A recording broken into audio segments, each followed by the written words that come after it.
ఒక ప్రశాంతమైన గ్రామం అంచులో, అడవి దట్టంగా పెరిగిన చోట, అరిన్ అనే బాలుడు నివసించేవాడు. అతను అన్నింటినీ తెలుసుకోవాలని తపనపడేవాడు. సూర్యకాంతిలో మెరుస్తున్న నది, కనిపించని పక్షుల స్వరాలు, ఆకులు రాలుతూ రహస్యాలు చెబుతున్నట్లుగా వినిపించే శబ్దం. కాని అతనికి అత్యంత కోరిక ఉన్నది అడవి లోతుల్లో ఉండే నక్కను చూడడమే. ఒక చల్లని ఉదయం, చిన్న సంచిలో రొట్టె ముక్కలు, బెర్రీలు పెట్టుకొని అరిన్ గ్రామపు దారులను దాటి అడవిలోకి అడుగుపెట్టాడు. గాలి పైనపు వాసన, తడి నేల వాసనలతో నిండిపోయింది. క్రమంగా కాంతి తగ్గుతూ నీడలు పెరిగాయి. అకస్మాత్తుగా ఒక పాత కొయ్య వెనుక నుండి 2 బంగారు కళ్ళు మెరిశాయి. అగ్నివర్ణంలో మెరిసే నక్క నిశ్శబ్దంగా బయటకొచ్చింది.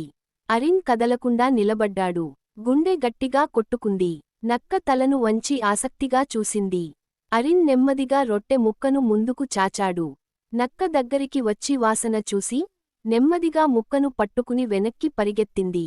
ఆ రోజు నుంచి ప్రతిరోజూ అరిన్ అడవికి వెళ్ళేవాడు.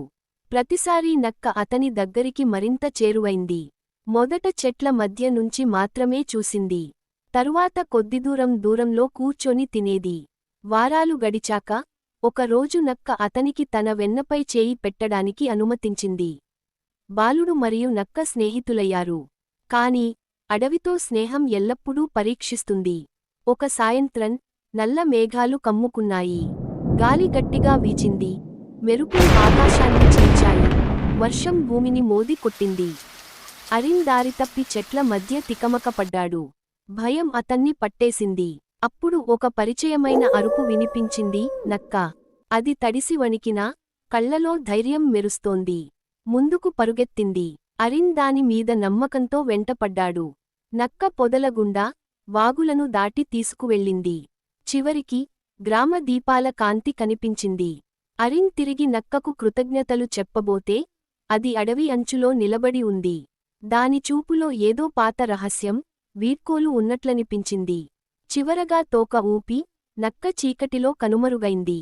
అరిన్ మళ్లీ దానిని చూడలేదు. కాని గాలి ఆకులను అలమటిస్తే, లేదా నది కాంతిలో మెరిస్తే, నక్క తన దగ్గరే ఉందని అనిపించేది. సంవత్సరాలు గడిచాక, పొడవుగా, జ్ఞానిగా పెరిగిన అరిన్, గ్రామపు పిల్లలకు నక్క కథను చెబుతూ ఉండేవాడు. అడవి మాటలు వినమని, అక్కడి జంతువులను గౌరవించాలని వారికి నేర్పేవాడు. కొన్నిసార్లు, నిశ్శబ్దమైన రాత్రుల్లో, నక్షత్రాలు మెరిసే వేళ, దూరంలో ఒక మృదువైన నక్క అరుపు తన చెవులకు చేరినట్లు అనిపించేది.